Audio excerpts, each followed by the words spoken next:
Sorte, our Dean of School of Criminal Justice, SCJ faculty members, students, and of course, the proud parents and loved ones of our dear Police Basic Course students, and other distinguished guests.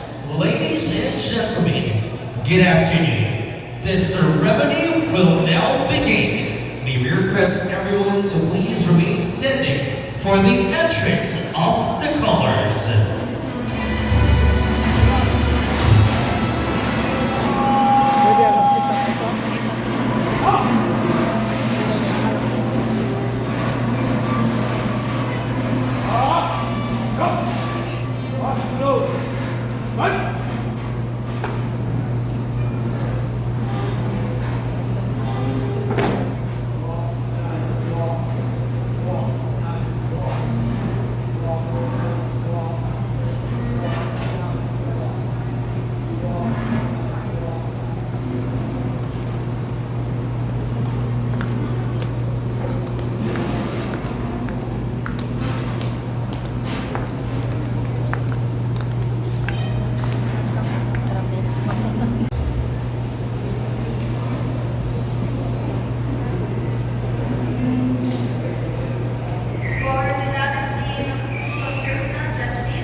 Takya kami. Possess keen senses of hearing, smell, and sight like the uses keen sense of listening to the needs of the people of the certain Mindanao Region 9. In terms of education, a strong sense of smell and opportunity to help those in thirst for knowledge and an insight to foresee the bright future.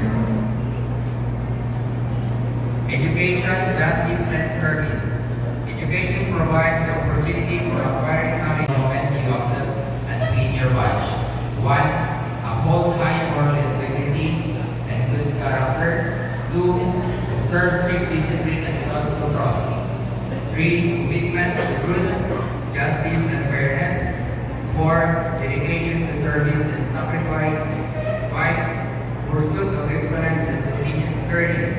6. Respect for authority, law and human rights, and loyalty and patriotism. May you be reminded of all these expectations that will guide you to become a successful professionals. To the PDC, my advance congratulations and may God bless us all.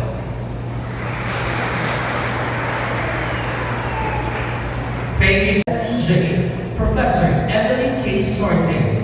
We also request the parents and the guardian of our dear PBC students to accompany them for the pinning of the badge.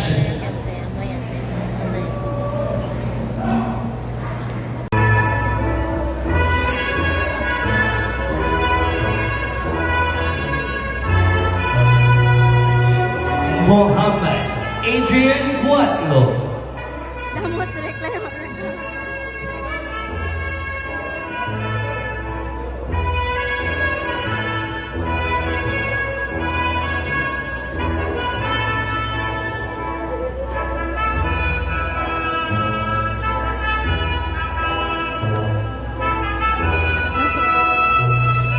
Grande bakit mo? Ruado Peter J.